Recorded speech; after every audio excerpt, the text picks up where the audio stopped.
Then talking about system sizing.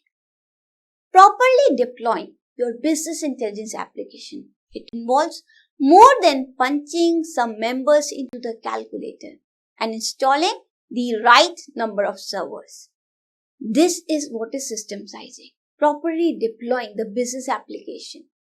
It involves more than simply punching the numbers. It is not as simple as that. It is installing the right number of servers. Approaching this from a business intelligence system perspective, it means understanding how your business intelligence system works and making intelligent decisions to ensure good system performance and better stability. We have to do the system sizing. We have to understand that what all servers do we need if we have this much amount of data. What all applications will be required. We have to do the entire system sizing to ensure good system performance and better stability of our application. There are resources to help you properly size and deploy. We do not all have to do it manually. Today there are many resources, various tools which are being used to help us in doing this task of system sizing. Business objects in both the production and the non-production scenario. So every deployment, it requires a sizing exercise. Whenever you think about deploying your business intelligence tool, then you have to do this sizing exercise. That how many servers are required, how many systems will be required, so that they do not exceed and they do not remain less also. So we have to do proper sizing of our system when we think about deploying our business intelligence tool to the organization. Then talking about the measurement. Measures in the Power Business Intelligence. They are the summarization of any data. So it is very important to have a summary of any data or the representation of data. Although in business intelligence, we have tools to create our measures based on the data itself. We also have the option to name the measures in the way we want. So measures, they are used in some of the most common data analysis. Simple summarization like doing the summing, average, taking out the minimum, maximum and counts, they can be set to the fields well. So the calculated result of the measures, they are always changing in response to your interaction with your reports, allowing for the faster and dynamic ad hoc data exploration. So measurement, when we talk about measurement, it is the summarization of any data. So they are very important when we need to summarize our data. So various fields that we commonly use. We want to see the sum of particular data. We want to do the average of particular data. We want to find out the maximum or the minimum data. For all these purposes, we require the particular measures which help us in better exploring our data, which help us in better analyzing our data. Now, talking about one important term that we use in business intelligence, that is dependencies. Dependencies in project management, they deal with managing and scheduling the project task while keeping their sequences and requirements in mind. Suppose, if task B, it requires the completion of task A, then we will say that task B, it is dependent on task A. Now this may sound simple, but with several interdependent tasks, things get very difficult because of these dependencies. These dependencies, they can be one directional or bidirectional, also known as the interdependency, and they can be upstream or downstream too. Dependency, they can be of different types of internal and external factors which can affect them. See, dependency, whenever we are talking about project management, so we have number of tasks to be done. So we have to see the dependency, that if we allot this task to a certain person of the organization or the person who in our team who is building this business intelligence project, we assign this task to him. But does he require certain data which is being given to him by somebody else? So if some kind of data, some kind of dependency he has. So first of all, before allotting that data to that person of the team, we have to see that the previous person on whom he is dependent, has he completed his job? Once he has completed his job, then only that next person he will be allotted with a task and provided the deadline. Because if you have provided the deadline to that person and he has not received the data from the other person, so there will be no use telling that person to complete the task. So similarly, whenever we talk about the project development or whenever we talk about even the project management, there are certain dependencies of the task. There are certain tasks which are dependent on the other tasks. So we have to first of all work on these dependencies also, so that we can perform our task in order. So that is a term we use here, dependencies, to see that whether one task it is dependent on other tasks or not. Then we have different types of dependencies in the project management. If here we are talking about the administration of our project, we are talking about that how are we going, once the project it is being installed onto the system, how are we going to manage this project? So there are different types of dependencies. The major category of dependency that there can be are, first of all, logical dependency. Logical dependency, it is also known as a causal dependencies. The tasks which are characterized as a logical dependency, they usually use the output of the preceding task assigned, so that you cannot run them in parallel. That means there are certain tasks which cannot be run in parallel. They require the task in order, that once this is done, then only this can be accomplished. So these are type of dependencies. These are known as causal dependency or the logical dependency, which usually use the output of the preceding task as the input of another. So this form of dependency, it is logical dependency. Second type of dependency that we can have is a resource dependency. This dependency, it originates from the project constraint, as it deals with the availability of the shared resources. If two tasks, they require the same resource for completion, then they will be dependent on the completion of the other. If suppose, let us understand it in a very simple format, resource dependency. You have a single printer which is being used in a particular department of the organization. There is a single printer. Because you cannot allot every printer to all the computer systems separately. So this is a resource. A printer for you is a resource. Now if various people, they are providing the print command. So there is one single resource which requires what?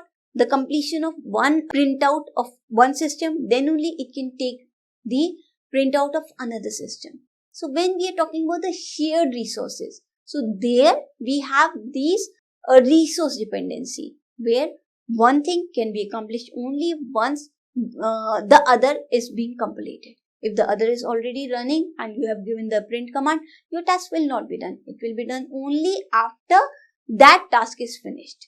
So this dependency, it originates from the project constraints as it deals with the availability of the shared resources. If there are two systems that require the same resource for completion, so they will be dependent on the completion of other. Once the task of one is done, then only the task of the other can be executed. Another type of dependency that can be, it is preferential dependency. Now these dependencies generally depend on the team members or the other stakeholders and industrial practices. Preferential dependencies arise when the tasks are scheduled to follow developed standard practices. That means these are the dependencies which occur because of the preference of the stakeholders or the team members. They already have certain developed standard practices and they want that the task of our project development or project deployment, it should be followed in the same format. So in most cases, the project can complete even if you ignore the preferential dependencies in your task, but there will be some quality issues can be there. So preferential dependencies, they occur when we already have certain preferences by the team members, by the stakeholders, like they want some standard format to be followed. That is their preference. So that is why the name is given to it, preferential dependencies. But If we ignore these preferential dependencies, then also if we have already planned everything in a proper format, so our project is going to be completed. Then we can have another form of dependency, that is a cross-team dependency. This is a common occurrence in the large organizations.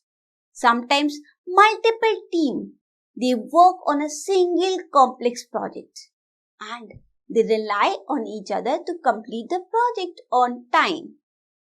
So effective project time management can be implemented to avoid long hours. Cross-team dependency, as a word says, people, the team, they are dependent on each other for the completion of the task.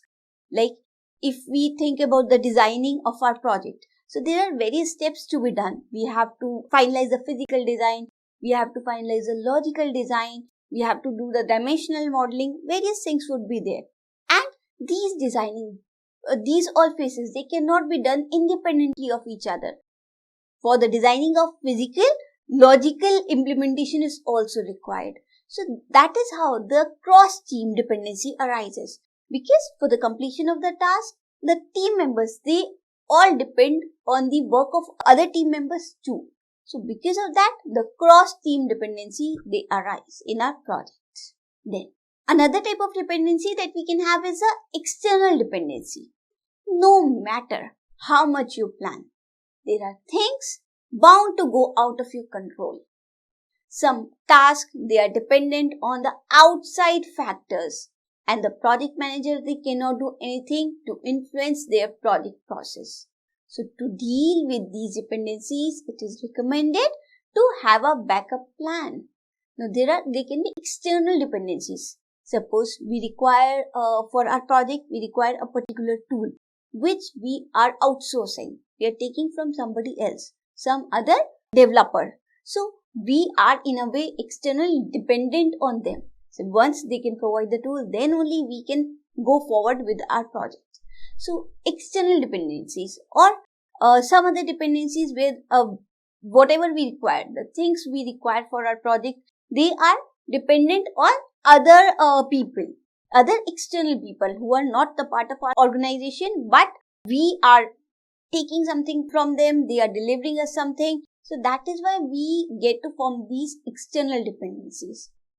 Delays from the suppliers or other unforeseen circumstances, they may take place which can affect your progress. So a good project manager, he always makes some contingency plan on everything. So at the project, it keeps running smoothly even in the face of adversity. So if there are external dependencies, so it is a task of the project manager to create some contingency plan that if this gets avoided, in the meantime, what other tasks can be done, or in the meantime, what other things can be done. So the project manager, he has to be ready with certain contingency plan when the question comes of some external dependencies. So these are the few dependencies that we can have whenever we do the project management. Now, talking about another topic of this project management, or we can say administration. Setting early expectation and then measuring the result. One of the most challenging aspects of the project management, it is managing the expectation of the stakeholders, the users and the sponsors. So with these, understanding this concept, setting the expectation and measuring the result, we are actually talking about the administration of the project. So in this unit, like we have three parts. We have the deployment of the project that we have already talked about. We are now talking about the administration part, and later on we will discuss the security things that are required for the project. So since we are talking about the project management, that means we are talking about the administration of our product. So this project management, it is managing the expectation of our stakeholders, our users and our sponsors. This is just as true for the experienced project managers as it is for the people who are new to the profession. So even the experienced people, they may face some situation which are new. People who are new in the profession, they also face. So you do not want to commit to delivering less than you know. It is achievable. But Equally, you do not want to promise more than you cannot realistically deliver. That means both are the things. There's a trade-off. We cannot say that this thing will be completed, this project part will be completed in this time.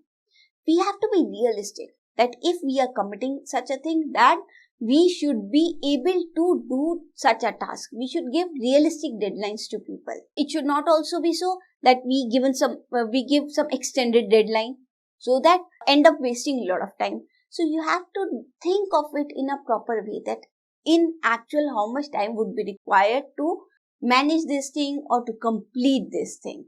So that is what is very important for the task of early expectation that we are going to manage. Performance expectation. They serve as a foundation for communicating about performance throughout the year. Performance expectation. That what are we expecting? What performance expectation are we expecting from our people? They also serve as a basis for reviewing the employee performance. If you want to review our employee performance, so we can only judge him on the basis of his performance done. So when you and an employee, they set clear expectation about the result that must be achieved and the methods or the approaches that are needed to achieve them, then you establish a path of success. So there should be a clear communication between the project manager and the employee to whom the tasks are going to be assigned. There should be clear expectation that what the manager wants from you and what the team members they can complete and in what time. So this performance measurement should be clear. Expectation of the people should be clear that what this team member can do, and accordingly the project manager should assign him the task. Now there are certain steps or certain things that we can do to do this management properly. If we talk about this expectation, that how are we going to set this early expectation and then how can we measure their result? So we can follow certain steps. Some of these steps are, first of all, emphasize the objectives. What actually you want to do? What is your aim? The objective should be clear. Clearly define objective and the key results. They are the great tools for setting clear employee expectation. If you are delivering some task to the employee or to the member of your team, you should give him clear objective. And what end result do you want?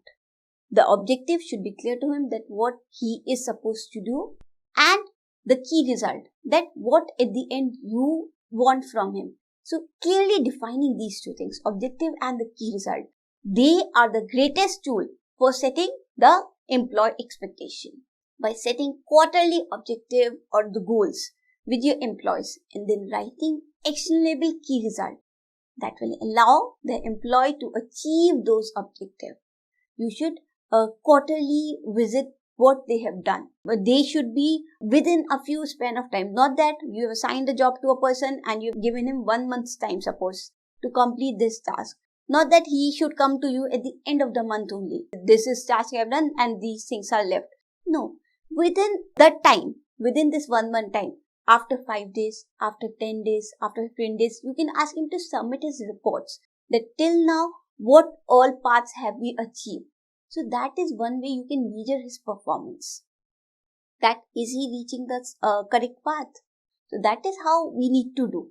So we should have a clear understanding. So how can we move forward?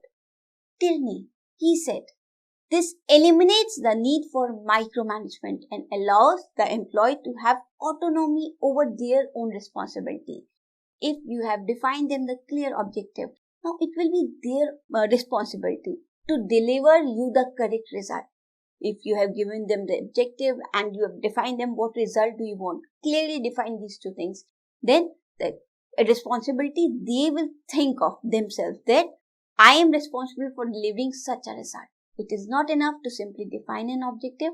Decide on measurable key results so that employee, they have mileposts to guide them towards the goal. If they actually know, the employee actually know that what goal they have to attain, what is the ultimate thing that they want. So that will help them to step forward in the path of success. So that the very first thing that you should do is to emphasize the objective. Then, second thing, make the employees accountable. You should make your employees to whom you are assigning the task accountable for their own things. You should never, as a project manager, take responsibility on yourself. This is not done, I am responsible. No. Whatever tasks are allotted to your employees, they themselves should be accountable for their things. While the manager, they need to give the realistic goal, team leaders, they also should ensure that the staff, they recognize that they are accountable for their goals. Do this by following up, establishing shared goals, and setting the milestones to allow the team to gauge the progress. This was said by Timmy Perkin, the Chief Police Officer at PMI Worldwide in Seattle. He gave these words. So, how can you make your employees accountable? So, for that, you have to follow up with them. You have to in between follow up that how are they proceeding forward. You have to establish shared goals and you have to set the milestones for them. If you do these all tasks, then your employee, they will think that they are accountable for their task and they will work towards completion and correct completion of the task. By following up, the managers, they ensure that a team recognizes that they are accountable for the deliverables. That means if you are following up at the correct path, not that the task is given and at the end of the month you are reaching that person that how much you have done. No, you have to follow up in between that how is the progress going on. So if you are following up with them correctly, they will think yes, they are accountable. If this is not done, they will be asked for. So remember, company leaders position their team for success by making priorities clear at every stage. That was again added by Timmy Parkin. Make that progress easier by keeping a list of critical goals, especially if there are situations like pandemics, when the workplace are in the environment of significant change. So during that time, during other times when there are hard times, so make these things easier by listing the goals, that what are goals that we need to achieve. So that is how you can do. You have to make your employees accountable if you want them to perform better. Next thing that you can do is give meaningful feedback. Keep in mind that the employees, they internalize and implement the management feedback when it's relevant. Consequently, develop a key message which is supported by example. That is what was said by Perkin. So one way to do is with storytelling. It's powerful when the leader, they share the real stories about themselves and the employees. Perkins added, the more specific, personal and memorable the story, the better. So storytelling, it is a great way to create the opportunity to learn. That means if you want to give certain feedback to your employees, to the people you're working with, so you have to give meaningful feedback. You have to give them feedback that how are they performing. And if you want them to improve, so you have to help them providing some real-time examples. Some situational examples which are related to them. So you have to provide them with certain storytelling, certain example with the help of which they can take more motivation to perform better. So that is what is required. Give meaningful feedback as a manager to your employees so that you can ask them to, you can set more expectation from them to work in a better way.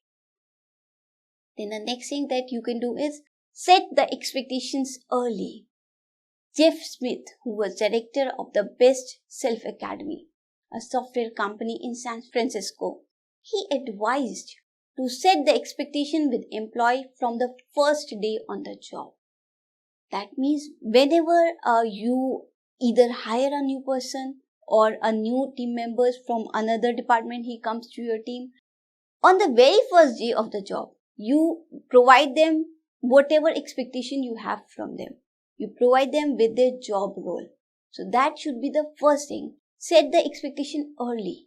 Not that you ask them to sit, to relax and then you later on provide them with a lot of work altogether. No, very first day when the company, they are also into this enthusiasm to work more, to understand more. Whenever a new person joins a company or a new team member, he is shifted to the new team, he is in the frame of mind to understand the new things. He's in the frame of mind that yes, I have to learn, I have to understand now where I am. So because of this, it is your responsibility to provide the expectation that you have from them on the early phases also, so that he understands his role best and works more towards achieving his goal. So these are the few things that you can do to measure the better result or to get better results from the people of your organization. So the very first thing for this is set early expectation and keep on measuring the result in between by checking on the milestone between the task itself.